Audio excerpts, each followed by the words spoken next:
Hail, hail, the Celts are here. And what the hell do we care now, guys? We are getting set for what was going to be billed, I think, is the title decider or the clincher or whatever, but not quite the case. But it still feels like it's going to be party time at McDiarmid Park because I'm still pretty sure they sold all those tickets to Celtic fans who are still all going to be there.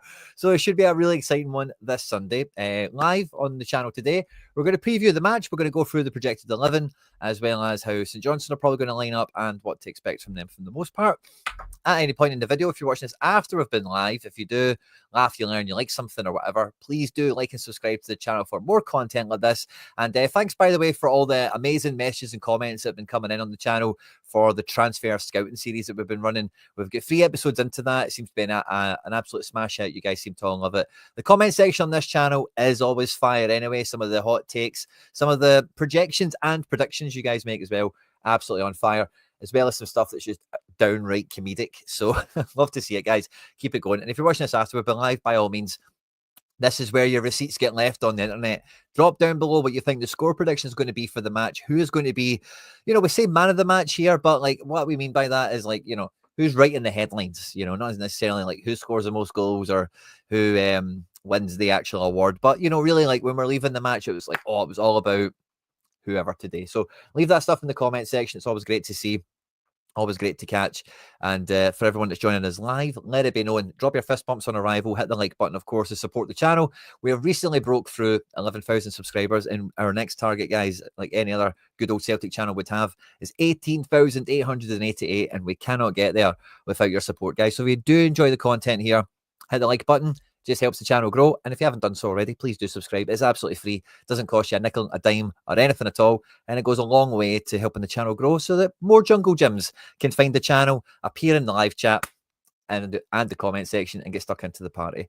But normally, sometimes when we do these match preview ones, we go through the press conference from Brendan Rodgers that we get on a Friday. Today, I'm not going to do that because I've already heard it for a start, and listening to it a second time would probably not be that good for being on stream.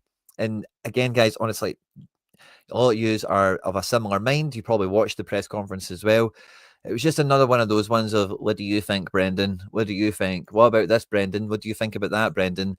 There was not one question about centre-back. There was not one question about... Well, there was actually a little bit of forward chat, to be fair, in terms of Daizen Maeda, the movement of Maeda centre forward. That kind of came up a little bit, I suppose. They mentioned Kasper Schmeichel right off the bat, which again is a little bit fair enough. But, there was still some like big squad questions that could have been asked in this one. Like Bernardo's back fit. Does that maybe ruffle up the recurring, best 11 that we've seen in recent weeks and months? Or is he still expected from the bench? Just very little actual team preview and chat, so... Journalists, come on, man. Come on. It's not you interviewing Brendan for the newspaper. It is, but you know what I mean? It's not like, write us some articles about your thoughts and feelings and opinions. You're there to preview the game. Preview the game. Because coming into this one, the main question mark, and it's the poll that we've got. So if you're watching this on YouTube, we're live on YouTube and Facebook right now. If you're watching this on YouTube, we've got a little poll in the live chat. So we'll kind of round this up later on in the show, of course. But who do you think is going to actually play centre-back? Is it going to be Nawrocki or is it going to be Auston Trusty the process? Because, like, from where I'm sitting, I'm not too clear on what's up with Trusty because he missed the derby match by all. And, people are saying he's injured and stuff, right? Or that seems to be a little bit of the chat. But sincerely, at that point, the chat was like his missus was giving birth and stuff like that. He went away on international duty and gets sent back. And again, I think maybe at that point, there was maybe a bit of chat of it being injury related. But, like, there's a lot of centre-backs that play for America. Trusty and Vickers don't dominate the minutes there.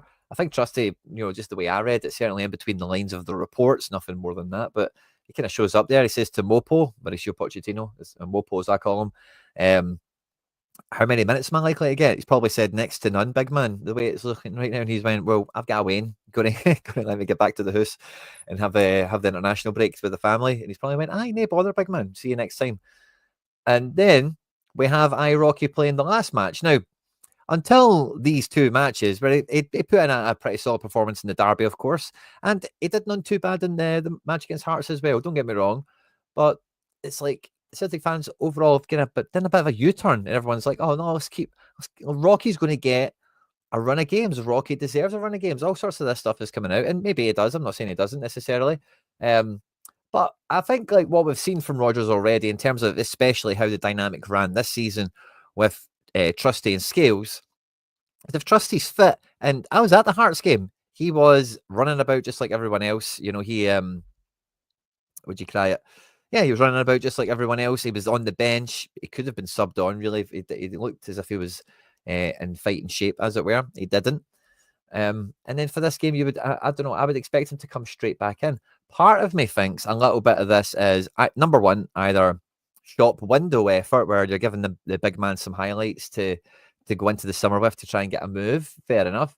Or number two, like, you know, that there is this thing with clubs of our size and squads of our size, especially when you dominate different competitions and have a successful period or whatever, where the guys that don't actually play are actually playing quite an important role in the overall like operation. And at points, those players simply get rewarded with appearances so that, you know, they feel, better about themselves, essentially. And in this case specifically, earn their medals, because Nawrocki, having featured 0 minutes like all season, now you can get on the bench at times to the expense of Dane Murray, even Stephen Welsh before he went to Belgium, etc. It's weird, you know, that it's such a U-turn. So I'm not too sure, but we need to maybe find out how many appearances you need to make in the SPFL to get it to earn a medal, as it were. So I'm kind of between it's that and it's shop window material. I'm not sure it's that Trusty's bombed out or the Rockies now just came from like risen like a phoenix from the ashes or something like that. So I think Trusty's fit, but I don't know what the script is with why Big Rocky got the Hearts game, really, you know, because again, like there's been games where Dane Murray's been on the bench and the Rockies been left in the house, you know, and if that's the pecking order, why wouldn't Murray get these minutes?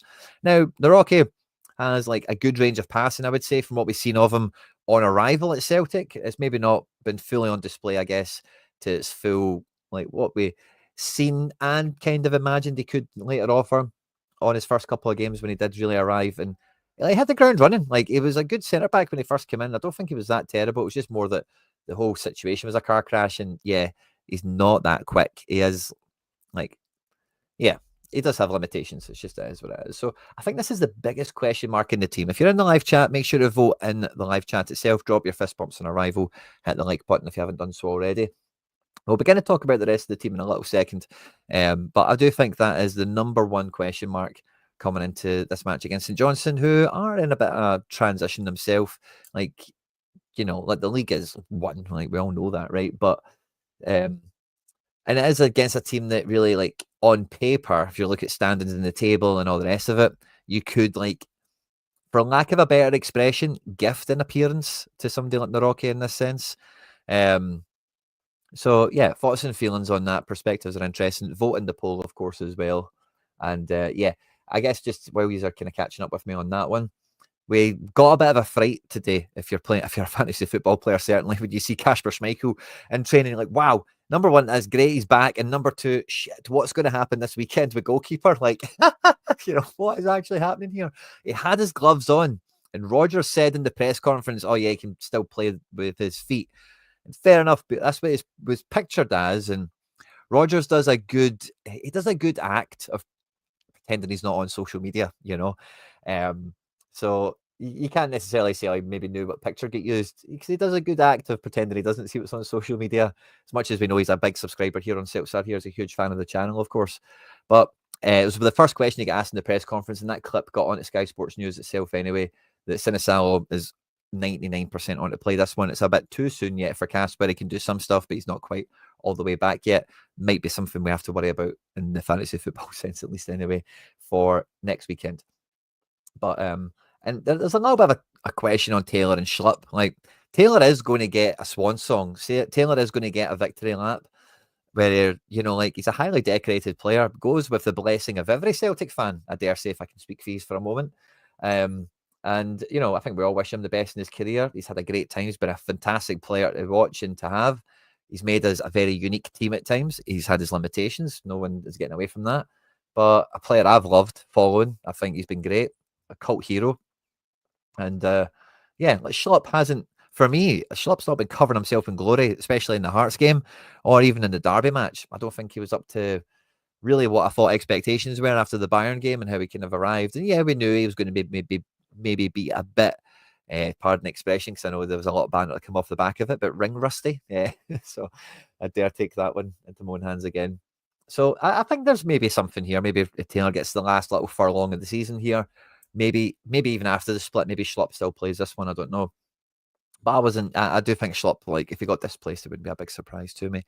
There's a bunch he's joining us here live. Rocky deserves his place. He's strong in the tackle and in the air. His passing is quite good, and I'd like to see how he gets on against a wee nippy St Johnstone striker. Now, it's the actual opposition that also factor into this as well, because St Johnstone have pace and power in some certain positions, and that's kind of Trusty's thing, like pace and power. That's kind of the thing he has over Scales and Nawrocki, where both of them definitely have passing and aerial. I think Scales is probably top of the three. So Nawrocki probably is. Oh, it's quite. I've not seen enough of Nawrocki or Irocky to really decipher between him and Trusty on that point. But yeah, it would be a good test for him if we're looking for him to build a highlight package for the summer to give to his agent to go and try and sell him. You're quite right there. It could look good for him on paper. And yeah, fist bumps on arrival. Love to see it from you all. And get voting in the poll who you think it's going to be. I'm still really jury's out here. I think I might want to Google, or can we ask AI or something like that? Can we maybe just do that? Is AI better than Google for some of these things? How many appearances? Well, I'll put that on screen. Do you want to see it? Let's put it on screen. Share screen. Let's see if it works. How many appearances in the SPFL do you need to earn winner's medal? Now let's see what it gives us.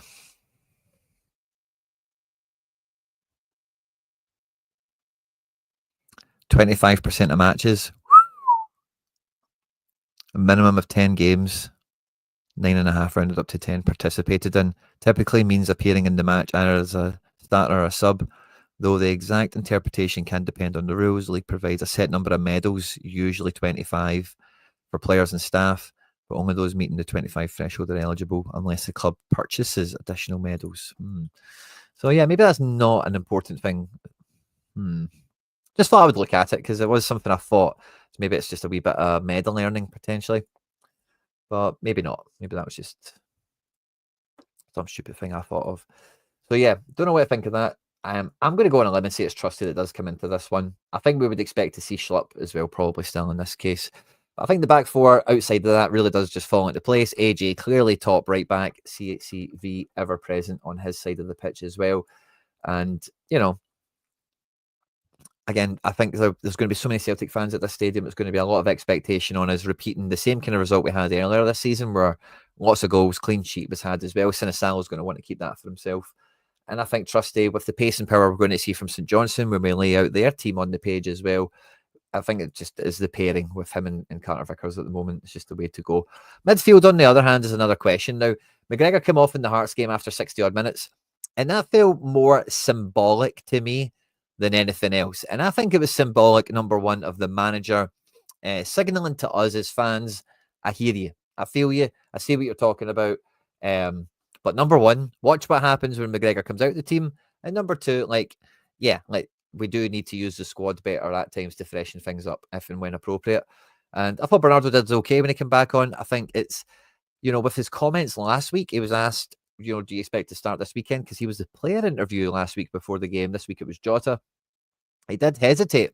He's like, no, probably not quite there yet. So I would imagine in his mind, he's probably thinking, right, boss, I'm good to go. I come on for the captain last week. Surely you fancy me to go in and put a shift in this one. I'm not too sure he is going to play in from the start, to be honest with you, but I do expect there to be a wild card midfield development. I just can feel it. I don't know what it is. I've got no reason to suspect that Tati doesn't start this game for so many reasons, which we can talk about, similar to Arne Engels and really McGregor. I just don't see, I really don't see how there can be a change in here. But between McKeown, it being away to St Johnstone, it could be a McKeown kind of match. It is only one game a week, as the manager notes in his press conference as well. As Bernardo, who's missed a portion of this season and, before any future derby match or any important cup matches, you are incentivized to get Bernardo up to pace with everyone else because he is going to be behind the 8 ball for the most part. So do you give him like the first 60 minutes of the game, or do you give him the final 25, 35, something like that, So I'm kind of jury's out on this one. Is Bernardo the more likely midfield alteration than Hatate? Pardon me, than McKeown? Probably. I think if we did see Bernardo come in instead of Hatate, we would get Engels on the left-hand side of midfield, which we've spoke about before when he's played on this side of the pitch when Hatate hasn't started. And I think this, with the front three that we've had, we've not seen that comboed up together yet. And in this sort of match, good away support, everything that goes around it, could be great for chance creation as well. It will just give McGregor a bit more license to maybe knit some play and be a bit more offensive himself from deep.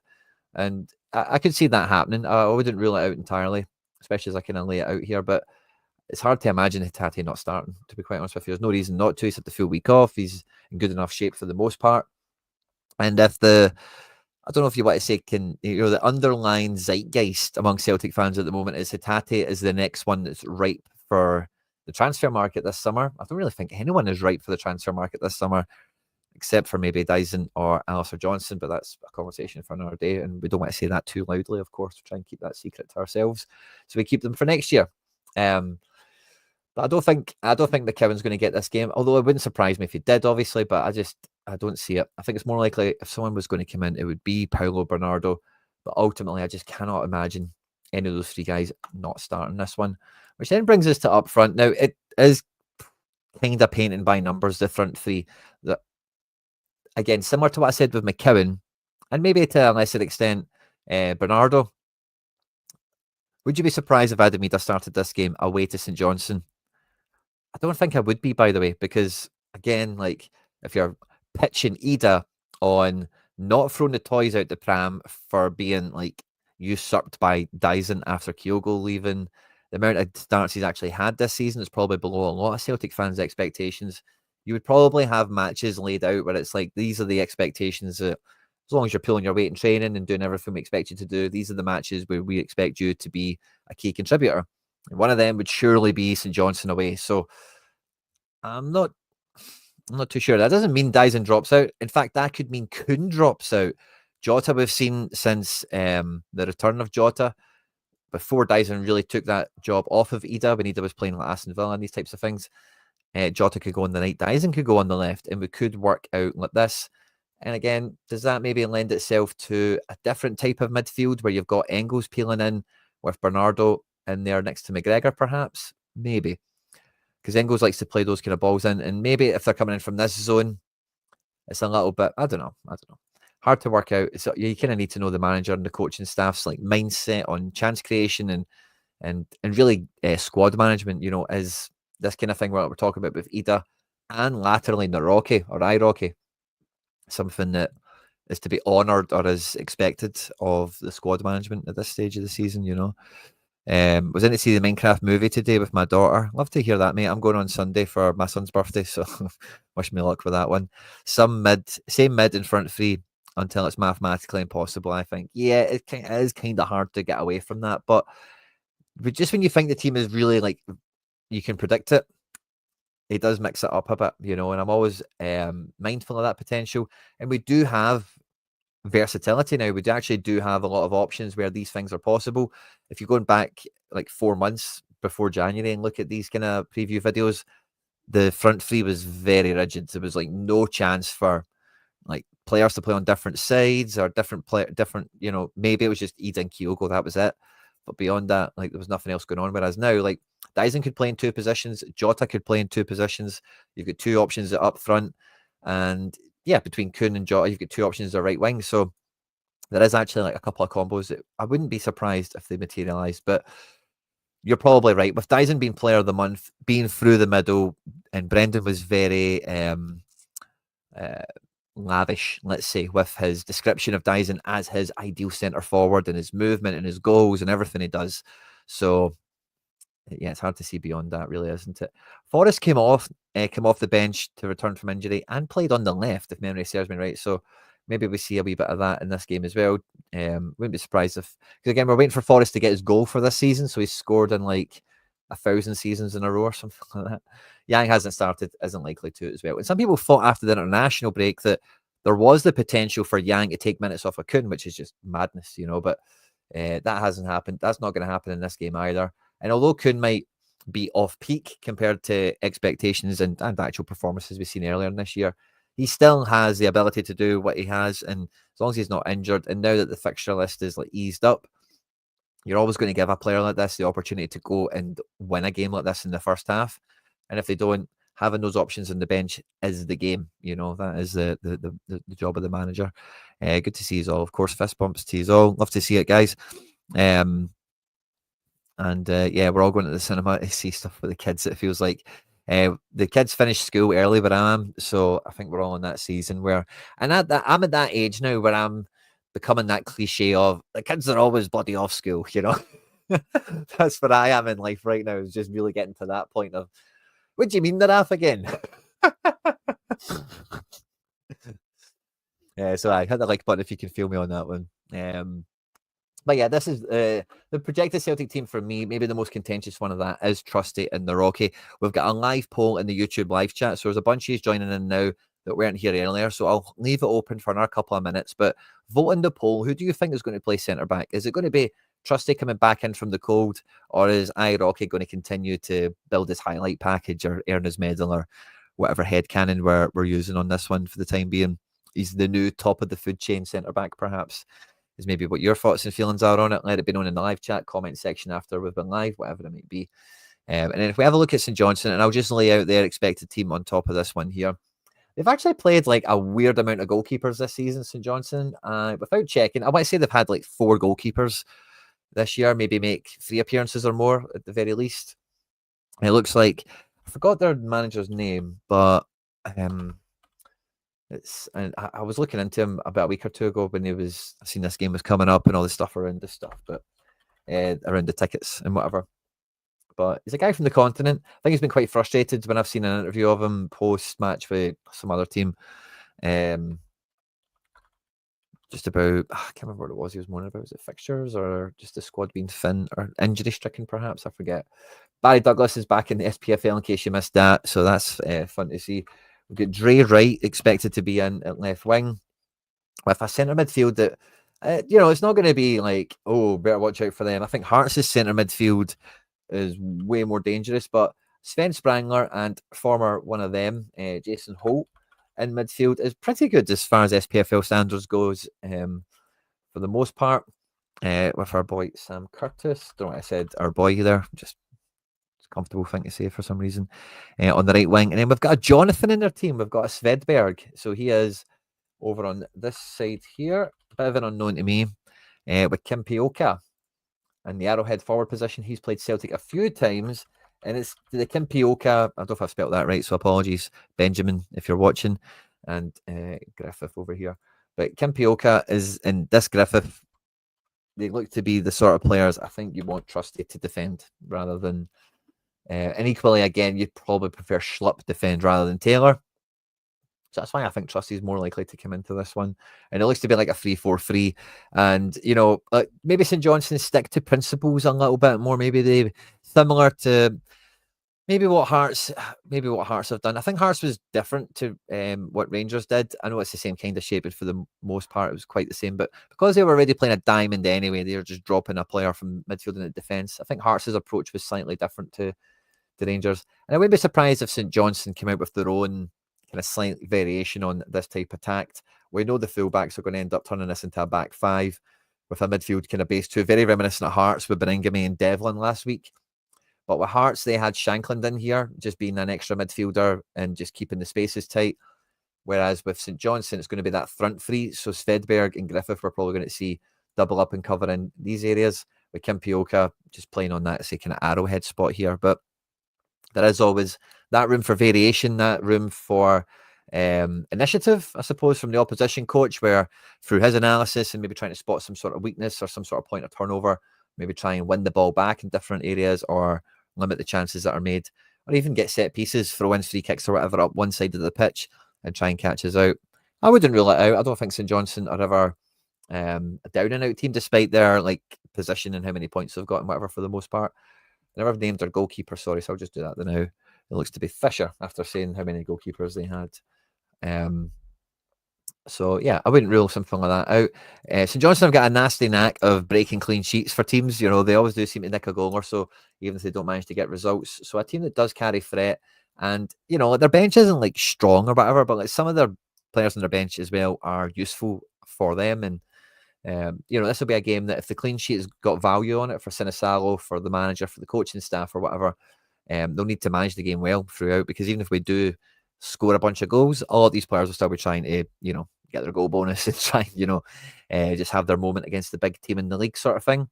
And they've got pace, they've got power, and they've got a bit, you know, they've got tactics, they've got a plan, a route to goal, as it were. And you just can't write those types of teams off, can you? Yeah, yeah. There's not a lot of technique going on in here between a lot of them. But you know, I like the manager, and I think when you see the likes of like Sven Sprangler, Kim Pioka, Svedberg, Griffith, you know, these guys are capable of just running into space and stuff like that. And if we're dominating the ball and we're right in their half, we've seen teams time and time again get chances on the break if they're like really clued on, really got like kind of hive mind mentality. I forget what the better way of putting that is, but working in unison is very dangerous, you know. So if you can get a bit of that, Boston Strangler, Sven Sprangler, love that. Wee bit of rhyming slang there. So yeah, not to totally write them off. I think we're going to win this obviously quite comfortably. I think we'll clearly outscore them as the game goes on. The form we've got at Daizen Maeda, even with like a crowded box here, we've seen how amazing his movement was to break the offside trap against Hearts' defence, even for Jota's goal, the header that he makes. Absolutely sublime. Never the one that McGregor slices the pitch open and really breaks him in from this kind of zone here.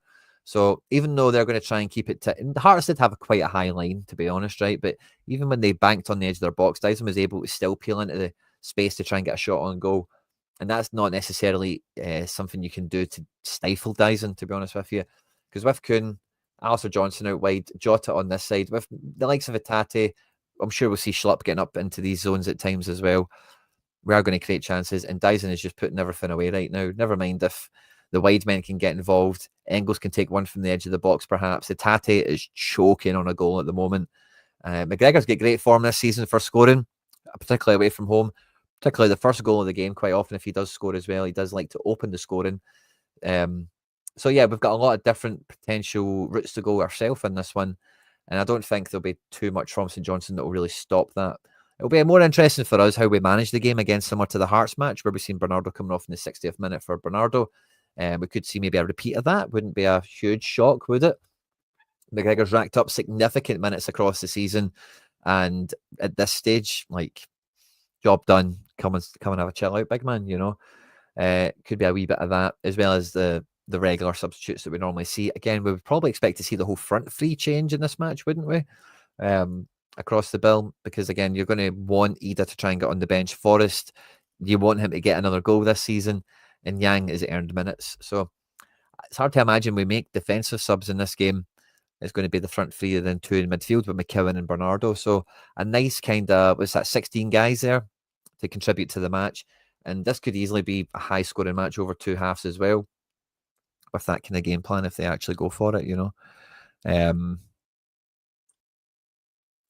I actually quite like St Johnstone. They're a good side. Yeah, I think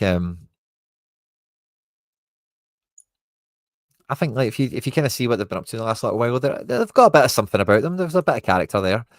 I think for the most part, I'm modest 8-0 to the Hoops Maeda to score 4. I could see something like that happening. You know, really hope the nil is the most important part there. But it would be a sign of quality rather than a sign of weakness, I think, because I think like Daizen is just in Ronaldo mode, R9 prime, and there's so much else that we've just kind of mentioned there across the rest of the team that, you know, heads can go down in these games if we score a few quick enough. We start quick, we've got high tempo.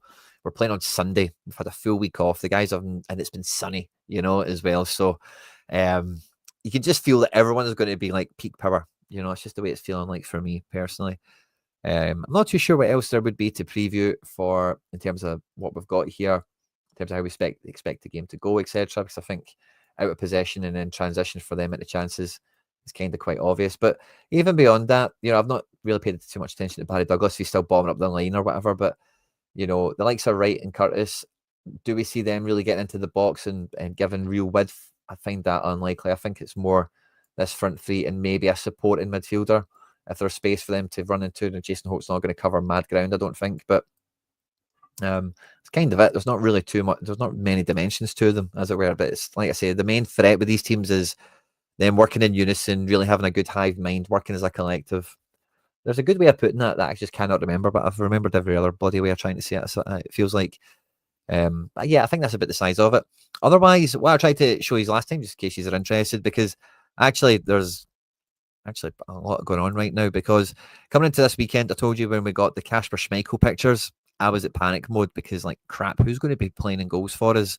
And two things, by the way, through the intel and through all the stuff I keep abreast of.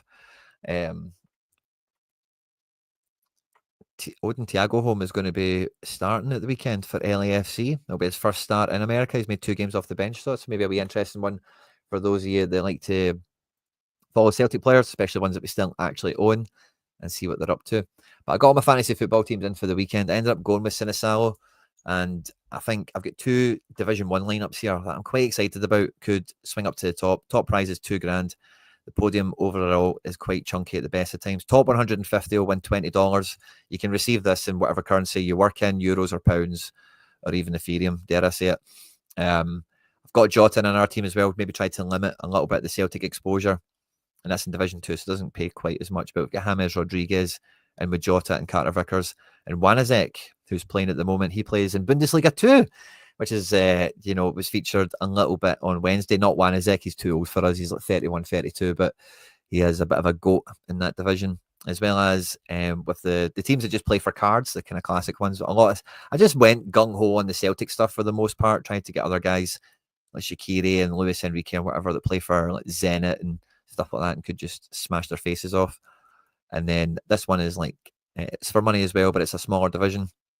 The leaderboard's already running on this, but top prize $1,300, podium prizes $500 and $800, and it pays out to $5 all the way back to $750. So kind of lower stakes, cheaper cards. I've just got a lot of red cards, so they spill over into where you're meant to play the yellow ones because red ones can do that. Get Captain Daizen in this, and I went with Martin Boyle playing against Rangers. Just feels like he could have a good game. And this wee lad, by the way, is an absolute smasher of a defender that I've just kind of stumbled upon discovering in Croatia. I need to actually watch him, but his stats are through the roof. He's just became a bit of a boss. So that's quite fun. Depay, some other fun guys. And yeah, I went with this kind of alternate Celtic team, Schlupp, McCowan, Ida, and I've got an Hatate, which plays defence, which is a bit cheat code as well, because he's not really a defender, obviously. So some of the attacking stuff he does is just worth more points. And then like really low ranking teams for me, like I just took them right out of the picture. I put one little kind of crap team with Nawrocki and Aston Oxborough, who should play for Motherwell, but it's a bit dubious who'll play in goals for Motherwell. So I've put one, like the same kind of Celtic team again, but with Balcombe and Trusty. So I've got 2 Yangs there, 2 Forests, 2 Bernardos, and you just kind of know them all kind of play. Maybe one or two of them get lucky and score a goal or something like that. And then it's what Motherwell goalkeeper plays and what centre-back plays. And you just know I'm going to get this wrong, don't you? That like Nawrocki and Balcombe or Oxford and Trusty. I'm just going to get it wrong. Do I have anything else interesting Celtic-wise? I've got O in a team, which is fun. A Jetty's in a team. Jordan Larson somewhere as well. Mikey Johnson. Don't think any of this is that interesting for the most part. But see for the Champions League, by the way, on the next midweek that's coming up, they run these competitions where it's free to enter. All you need to do is create an account. I've not actually got it linked on this video for Celtsar here, so I'll go and just grab that and I'll pop it in the live chat and pop it in the description of the video in case any are interested, right? But it's completely free to play and they give you market credits to just play the game itself essentially with this. But with anyone that joins over like the next couple of days essentially before Tuesday, they're going to get $100 as soon as you sign up as market credit to buy anything, but it's a one-time purchase situation. So if you buy something up to $200, you only pay $100 for it, kind of thing. So the idea is you can buy like a world-class superstar for like half the price because of the way things are this season, just being towards the end of the season. And yeah, just the way things go essentially. It's a marketing thing, you know. So I've got the thing here. Now, the thing I'm copying and pasting says 50 quid, right? Because that's what it normally is. But if you're doing it before Tuesday, it might be a bit longer than that, right? But this Champions League thing as well, they've got a big promotion all around it and stuff. I put it in the live chat and pinned it there.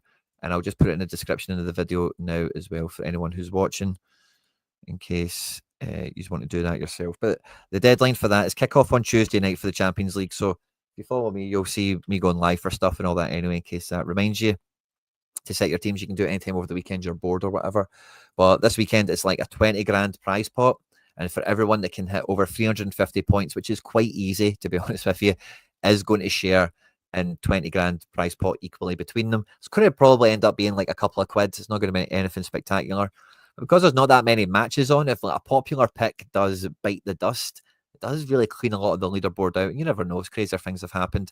Sometimes when they've ran this competition before, or one time previously, like everybody got like 50 quid for it because of just the way the scoring went and stuff that week in terms of who scored goals, who won matches, lost matches, or whatever. It's called So Rare. It's global fantasy football. Celtic are massive on it, and one of the best teams, obviously, because we win tons of stuff. If you are interested, it's a really good time because you just get, on arrival, $100 market credit to go and sign up and go and buy your stuff. You can buy Celtic cards if you want, but Celtic cards aren't playing Champions League. No, that's important. You can just go buy Celtic stuff if you wanted. But yeah, in-season cards are the ones that are used to win money. And as you know, we're towards the end of the season. And when they become out of in-season, they become classic. You can still use them for stuff that's maybe a wee bit boring to explain the now. But essentially, like, yeah, you've only got like a couple of games of this, like 10 games, 7 games for the in-season element, which is like the cash game. So just a wee disclaimer on that for clarity. The Bayern Munich team is just coming, by the way, and no Goretzka from the beginning. It's a kick in the teeth for me, but hey ho, it is what it is. Thanks to everyone who's tuned in today, guys, by the way. Wish me luck for my Celtic lineups. Let's hope we absolutely smash it. 8-0. Some of you guys were saying, I'm going to go out. I'm going to say, what was the last time? Was it 6-0? I'm just going to go for a repeat. I'm going to say it's 6-0 again. And it could be like a nice 3-0 halftime, first half, second half kind of vibe. And who do I think is going to be man of the match? Who do I think is going to write the story of the match?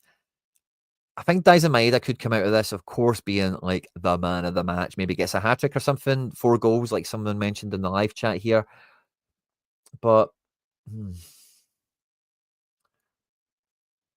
could there be something like maybe something unusual, like McGregor?